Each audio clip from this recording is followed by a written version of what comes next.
தேவைப்படுது. ஆனா என் மாமனார் கிட்ட போய் சொல்லிட்டு எந்த டாக்டர் கிட்ட போய் செக்அப் பண்றதுன்னு தெரியலையே. ஏதாவது போய் சொல்லிட்டு வாடா, நான் எனக்கு தெரிஞ்ச ஹாஸ்பிட்டல் கூட்டு போறேன். அவங்க கிட்ட நீ எல்லா விஷயத்தையும் சொல்லிடு. அவங்க எல்லா டெஸ்டும் எடுத்து பார்த்துட்டு உனக்கு என்ன பிரச்சனைன்னு சொல்லிடுவாங்க. சரிடா.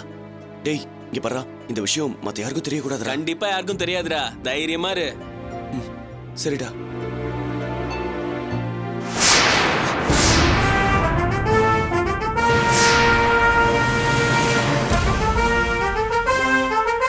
ரேவதி, நீ எப்ப இங்க வந்த? நான் இப்பதான் வந்தேன். அம்மா உனக்கு தயிர்ல வெந்தயம் போட்டு கொடுத்தாங்க, அதான் எடுத்துட்டு வந்து அங்க வச்சேன். ரேவதி, இப்பதான் வந்தியா இல்ல இதுக்கு முன்னாடியே வந்துட்டியா? இல்ல வாசு, நான் இப்பதான் வந்து நிக்கிறேன், நீ திரும்புற.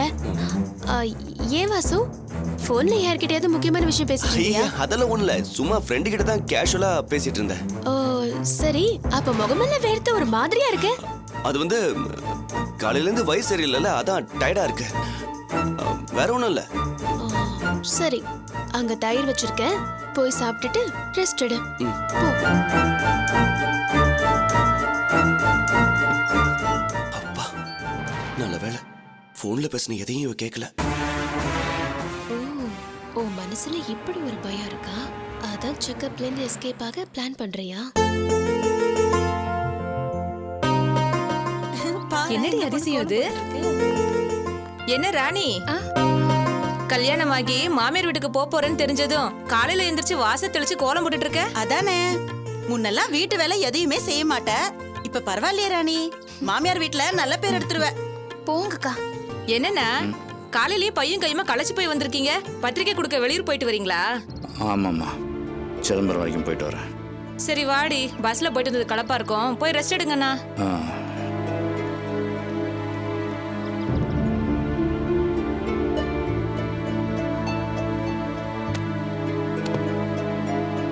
என்னப்பா, நைட்டு முழுக்க பஸ்ல தூங்காம சிரமப்பட்டீங்களா? இவ்ளோ டயர்டா இருக்கீங்க? அதெல்லாம் ஒன்றும் இல்லை, போய் கொஞ்சம் காஃபி கொண்டா. சரிப்பா.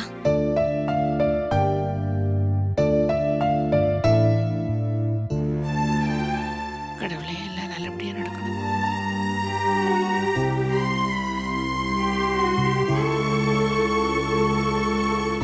என்னையா இப்பதான் வரியா? சரி, பத்திரிக்கை கொடுக்க வேண்டியவங்க எல்லாருக்கும் மறக்காம கொடுத்துட்டியா? நான் போய் மடிப்பாக்கத்துல நமக்கு தெரிஞ்சவங்க சொந்தக்காரங்க எல்லாருக்கும் பத்திரிக்கை கொடுத்துட்டு வந்துடுறேன். யோ, உங்ககிட்ட தான் பேசிட்டு இருக்க, நீ என்னமோ பிடிச்சி வச்ச பிள்ளையார் மாதிரி அப்படியே உட்காந்துட்டு இருக்க. என்னாச்சு உனக்கு? அப்பா இந்தாங்க காஃபி.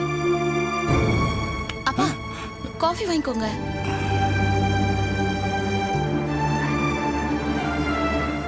என்னப்பா, ரொம்ப டயர்டா இருக்கா? இல்லைம்மா. பின்ன ஏன்பா பார்க்க இவ்வளவு டல்லா இருக்கீங்க? ஊர் உலகத்துக்கெல்லாம் பத்திரிக்கை கொடுத்துட்டு இருக்கோம். பத்திரிக்கை கொடுத்தது பிரயோஜனமா இருக்குமா, அது அர்த்தமுள்ளதா இருக்குமான்னு நினைச்சு பயமா இருக்குமா? யோ, காலையில அபசகனம் முடிச்ச மாதிரி பேசிட்டு இருக்க, முதல்ல எந்திரிச்சு போய் வாய கழுவியா? என்னப்பா, ஏன்பா இப்படி எல்லாம் பேசுறீங்க? சிதம்பரத்துக்கு பத்திரிக்கை வைக்க போயிருந்தேன்ல, அங்கே தங்கராசை பார்த்தேன். அவன் இப்போ ரொம்ப வசதியாக இருக்கான். ஒரு காலத்தில் கஷ்டப்பட்டுக்கிட்டு இருக்கும்போது எங்கள் அண்ணங்கிட்ட தான் பணம் உதவியெல்லாம் வாங்கி இன்றைக்கி நல்லா இருக்கான். அன்னைக்கு சொன்னால் உதவி வாங்கும்போது, உங்கள் குடும்பத்துக்கு நான் ரொம்ப கடமைப்பட்டிருக்கேன், என்ன வேணாலும் உதவி செய்வேன்னு. ஆனால் இன்னைக்கு அவன் செருப்பால் அடிச்ச மாதிரி ரொம்ப அவமானப்படுத்திட்டாமா. ஏன்பா, அவர் எதுக்காக உங்களை அவமானப்படுத்தினாரு? உன் கல்யாண செலவுக்கு அவன்கிட்ட கொஞ்சம் பணம் கேட்டம்மா. அதுக்கு அவன் என்ன சொன்னான் தெரியுமா? ஒரு குவார்டர் கட்டிங்கன்னு கேட்டால் வாங்கி கொடுத்துருப்பேன், இவ்வளோ பெரிய தொகை கேட்குறியே, நீ எப்படி திருப்பி தருவேன்னு கேட்டாம்மா. அது மட்டும் இல்லைம்மா, குடிக்கிறதுக்காக 5-10ன்னு சொந்த வீட்லேயே திருடுறியே, உன்னை நம்பி எப்படி கடன் கொடுக்கறதுன்னு ரொம்ப அவமானப்படுத்தி பேசிட்டாம்மா. அசிங்கமாயிடுச்சு. இப்போ கூட என்னை அவமானப்படுத்தினதுக்காக நான் வருத்தப்படலாமா? வாழ்க்கை பூரா இப்படி பொறுப்பு இல்லாதவனா இருந்துட்டேன் தாம்மா எனக்கு வருத்தமாக இருக்கு. குழந்தைங்களை பெற்றுட்டா மட்டும் பத்தாதுமா, அவங்கள நல்லபடியாக படிக்க வச்சு ஆளாக்கி ஒரு நல்ல இடத்துல கல்யாணம் பண்ணி அவங்களுக்கு செய்ய வேண்டிய சீர்வரிசையெல்லாம் செஞ்சு கொடுத்தாதாம்மா அவன் ஒரு பொறுப்புள்ள தகப்பனாக இருக்க முடியும். ஆனால் நான் ஆரம்பத்திலேருந்தே அப்படி இல்லைம்மா. சதா சர்வ காலமும் குடி கும்மாலன் என் சந்தோஷத்துக்காகவே வாழ்ந்துட்டேன். நான் மட்டும் பொறுப்புள்ளவனாக இருந்திருந்தா இன்னைக்கு என் செல்வம் வீடு வாசல் இழந்திருப்பானா? இப்போ அந்த செட்டையும் இழந்துட்டு இன்னைக்கு மழையிலையும் தண்ணியிலும் ஒரு மரத்தடியில் உட்காந்து தொழில் பண்ண வேண்டிய நிலைமை வந்திருக்குமா? கண் கட்ட பிறகு சூரிய நமஸ்காரம் பண்ணி என்ன பிரயோஜனம்? ஏய்யா, உனக்கு காலம் போன காலத்துல என்ன ஞானம் பிறந்திருக்கு? உன்னை பத்தி தான் நம்ம சொந்தக்காரங்க அத்தனை பேருக்கும் தெரியுமே. அப்புறம் எவன் உன்னை நம்பி கடன் கொடுப்பான்?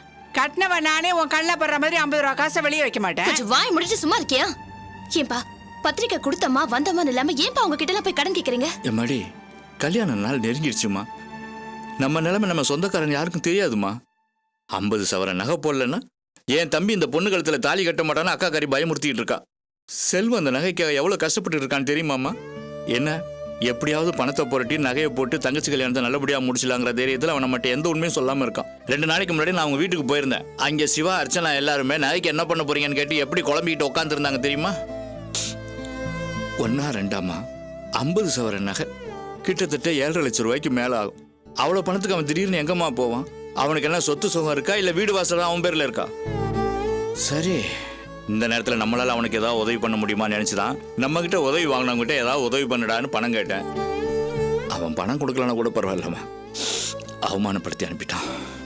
யோ, என்ன இப்ப வந்து இப்படி ஒரு குண்டை தூக்கி போடுற? என்னமோ உன் பிள்ளை சத்தியமா வானத்தி பூமி அப்படியே அளந்துருவான், சொன்ன வார்த்தை அப்படியே காப்பாத்திருவான்னு அன்னைக்கு சொன்னேன். இப்ப வந்து இப்படி சொல்ற? ஐயோ, நான் இப்ப என்ன பண்ணுவேன்? இந்த பணத்துக்கு யாருக்கிட்ட போய் நிப்பேன்? எங்க புரட்டுவேன்? எனக்கு ஒண்ணுமே புரியவே இல்லையே. இந்த கல்யாணம் என்ன ஆச்சு நீ இப்படி புலம்புற? பின்ன என்னடி கடைசி நேரத்தை வந்து இப்படி சொன்னா என்ன அர்த்தம்? அன்னைக்கு சபையில எல்லாரும் முன்னாடியே வெறுங்கையில முழம் போட்டுட்டு கடைசி நேரத்துல கழுத்தா இருக்கலாம்னு பாக்குறான் உன் புள்ள. ஏய், என் புள்ளைய பத்தி ஏதாவது தப்பா பேசுன மரியாதை கட்டுறாமா? ஆமா, உன்னை என் வாயை அடக்கிடு. அன்னைக்கு சம்மந்தி வீட்டுக்கு பத்திரிக்கை வாங்க போகும்போது அந்த பொண்ணு என்ன பேசுச்சு? அன்னைக்காவது நீ என்ன பேச விட்டியா? அன்னைக்கு என்ன பேச விட்டுதானே நான் பேசி ஏதாவது ஒரு முடிவுக்கு வந்திருப்பேன். என்னமோ பெருசா எல்லாத்தையும் எடுத்து நடத்தி முடிச்சிடற மாதிரி நீ வாய முடி என் வாயை அடக்கி கூட்டிட்டு வந்துட்ட. இதுக்குதான் நான் தலைப்பாட அடிச்சுக்கிட்டேன்.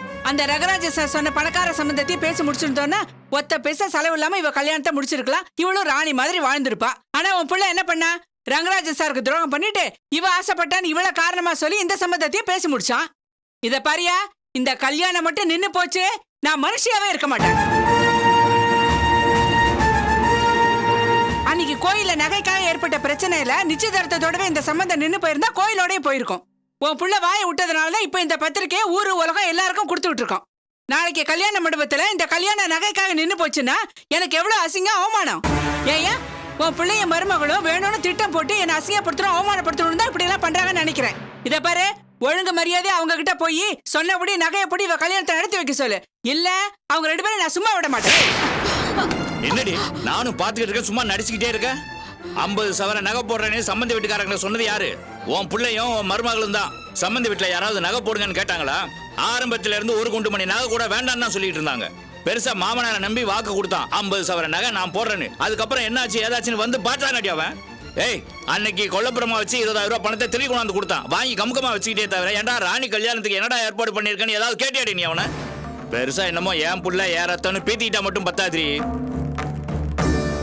இந்த பாரு, எனக்கு என் புள்ள மேல நம்பிக்கை இருக்கு. அவன் கொடுத்த வார்த்தை எப்படியும் காப்பாத்துவான். அப்படியே ஒரு வேளை அவனால இதை நிறைவேற்ற முடியாம போச்சுன்னா கூட அவனை பத்தி தரக்குறைவா பேசுற தகுதியும் தராதரமும் உனக்கும் உன் பிள்ளைக்கும் கிடையவே கிடையாதுரி. ஒருவேளை இந்த கல்யாணம் நின்னு போயிடுங்கிற பயம் உனக்கு இருந்ததுன்னா ஊரெல்லாம் கொள்ளையடிச்சு சேர்த்து வச்சிருக்கான் பாரு உன் பணக்கார சம்பந்தி, அவன் சட்டையை போய் இப்படி. அவனுக்கு உடந்தையா இருக்கிறான் பாரு உன் புள்ள, அவன் சட்டையை போய் இப்படி. என்னடா எல்லாரும் முன்னாடி வாக்கு கொடுத்துட்டு இப்படி கம்முன்னு உட்கார்ந்து இருக்கிறியான்னு? அதை விட்டுட்டு என் புள்ளைய பத்தி அனாவசியமா பேசுற வேலை வச்சுக்கிட்ட இது கல்யாண வீடுன்னு கூட பார்க்க மாட்டேன்டி. உன் கழுத்தை நெரிச்சு கொண்டுட்டு தான் மறு வேலை பார்ப்போம். உன் புள்ள ஓரத்தம் உன் வயிற்றுல பிறந்தவன் சொல்லி அன்னைக்கு செல்வத்துக்கிட்ட இருந்து வாசுவை பிரிச்ச. வேற எவ்வளவோ ஒருத்தி வயிற்றுல பிறந்தவன் எப்படி ராணிக்கு அண்ணனாக முடியும்னு கேள்வி மேல கேள்வி கேட்ட. ஆனா அன்னைக்கு அவன் சபையில 50 சவரன் நகை நான் போடுறேன்னு சொன்னதுக்கு அப்புறம் அப்படியே வாயை மூடிட்டு கம்முன்னு இருந்த. ஏண்டி, அவன் நகை போட்டா வரோம், போடலன்னா சாபமா? தபார், அவனை குறை சொல்ற யோகிதா உங்க யாருக்குமே கிடையாது. சொல்லிட்டேல, அவன் வேற வயிற்றுல பிறந்தவன்னு. என் பொண்ணுக்கு என்னால கல்யாணத்தை நடத்த முடியாதுன்னு நினைக்கிறியா? என் பொண்ணுக்கு நான் நகை நட்டெல்லாம் போட்டு கல்யாணத்தை நடத்தி காமிக்கிறேன் ஐயா. நான் பாக்கியம் ஐயா, பாக்கியம்.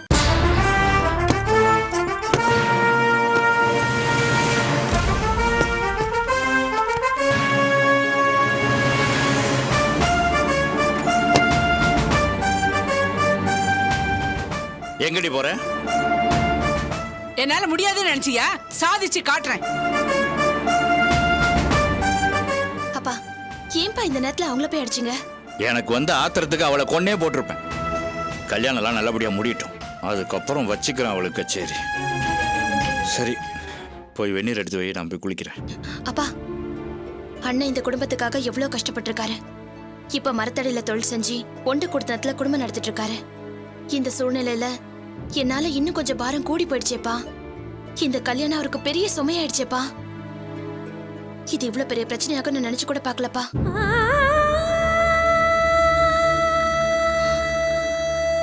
அம்மா பாசத்தை காட்டி இவங்க இந்த வீட்டை எழுதி வாங்கிட்டாங்க. தம்பி பாசத்தை காட்டி வாசு ஷெட்டை எழுதி வாங்கிட்டான். இந்த வீட்டுல எல்லார விடவும் என் மேல பாசமாவும் உயிராவும் இருக்க அண்ணன். ஆனா இப்ப இந்த கல்யாணத்தினால நானும் அண்ணனோட உயிரை வாங்கிடுவேன்னு எனக்கு பயமா இருக்குப்பா. என்னம்மா என்னென்னமோ பேசிட்டு இருக்க? என்னால தாங்க முடியலப்பா. அண்ணன் எப்பவுமே எல்லாருக்குமே நல்லதுதான் நினைச்சிருக்காரு. ஆனா நம்ம எல்லாராலையும் அண்ணனுக்கு கஷ்டத்தை மட்டும் தானே கொடுக்க முடிஞ்சது. அண்ணனும் அண்ணியும் நல்லா இருக்கணும்னு நினைக்கிறவனா, ஆனா என்னையும் அறியாம நான் அவருக்கு இப்ப பெரிய பிரச்சனை ஆயிட்டேனேப்பா. எனக்கு இப்படி ஒரு கல்யாணம் தேவையா? ஒருவேளை அம்மா சொன்ன மாதிரி நான் யாரையும் ஒருத்தனை கல்யாணம் பண்ணிட்டு போயிருந்தேனா அண்ணனுக்கு இன்னைக்கு நான் இவ்வளவு பெரிய பிரச்சனையா இருந்திருக்க மாட்டேன்ல. எனக்கு எதுக்குப்பா இப்படி ஒரு காதல்? எனக்கு எதுக்குப்பா இப்படி ஒரு கல்யாணம்? ஏமா இப்படி எல்லாம் பேசுற? நீ இந்த அளவுக்கு வருத்தப்படுறேன்னு தெரிஞ்சாலே அவன் உயிரை விட்டுருவானம்மா. அழாதம்மா. அப்பா, எனக்கு ஒண்ணு தோணுதுப்பா. என்னம்மா? நான் போய் ஆகாஷோட அக்காவை பார்த்து பேசுறேன்ப்பா, கெஞ்சுறேன்ப்பா. எங்களால முடியாது. நாங்க சொன்ன வார்த்தையை காரணமா வச்சு எங்க வாழ்க்கையில விளையாடாதீங்க.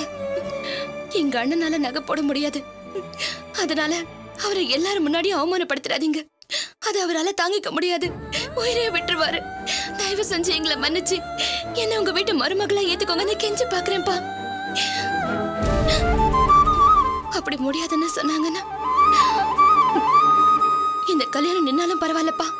ரெண்டுல ஒண்ணு பாத்துடலாம். அம்மடி, அவசரப்பட்டு அந்த மாதிரிலாம் முடிவு எடுக்காதம்மா.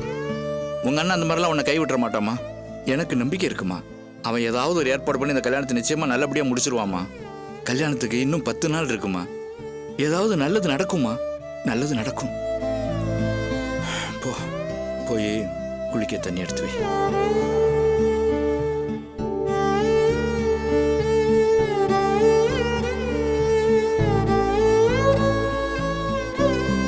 அம்மா தாயே, என் குடும்பத்துல எந்த நல்லது நடந்தாலும் கூட இருந்து எங்க அண்ணன் குலதெய்வம் வழி நடத்துவார். காசி ராமேஸ்வரன் போனவர் என்ன ஆனாரு ஏதானாரு ஒண்ணுமே தெரியல. என்ன வழி நடத்தவும் யாரும் இல்லை.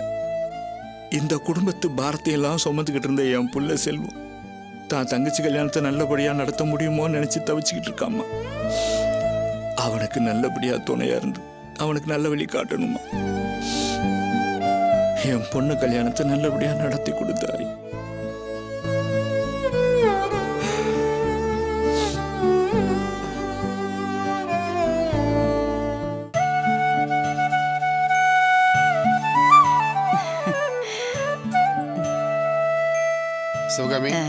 என்னங்க, இந்த அருணாக்கயிறு, இந்த கொலுசு, இது எல்லாத்தையும் அர்ச்சனா குழந்தை போட்டு விட்டா எவ்வளவு நல்லா இருக்கும் இல்லைங்க?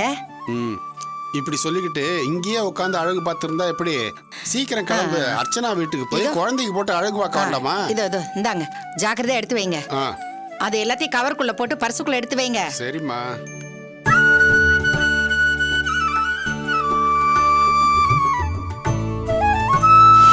இதுக்கு மேல அர்ச்சனா உடம்புல ஒரு குண்டுமணி நகை இருந்தாலும் அது நான் என் உழைப்புல வாங்கி போட்டதா தான் இருக்கணும்.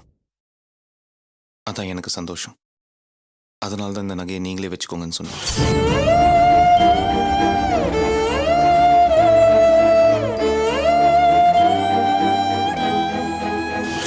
அம்மாடி, இது உன்னோட நகை.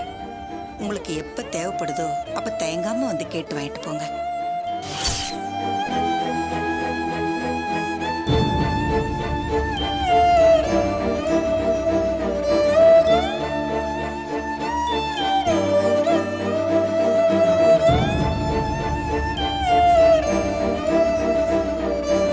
அர்ச்சனா, என்னம்மா அங்கேயே நிக்கிற? உள்ளவா. என்னம்மா இங்கே நிக்கிற? உள்ள வர வேண்டியதானே? வா. ஓய் குட்டி, வாங்க வாங்க வாங்க வாங்க. தாத்தா கிட்ட போ, தாத்தா கிட்ட போ.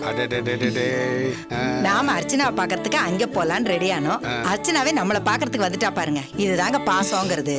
வாமா, உள்ள வா. நல்லா பாக்குறான் பாத்தீங்களா? சிவகாமி தாத்தாவை பாக்குறான் பாத்தியா?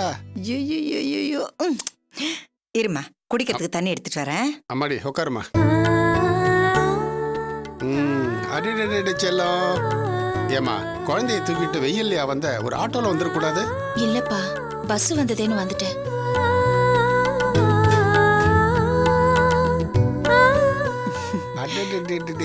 குட்டி பையன் என்ன சொல்றான்? என்னம்மா என்ன சொல்றா? ஓய் கண்ணு.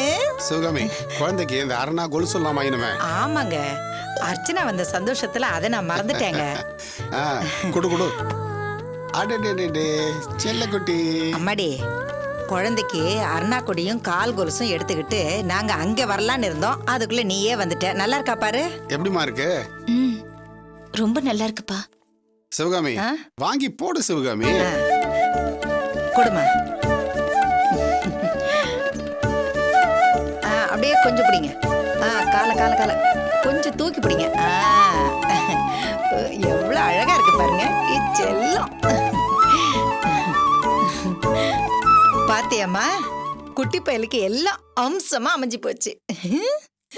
பேரனுக்கு திருஷ்டி பட்டுடும். ஆமாங்க.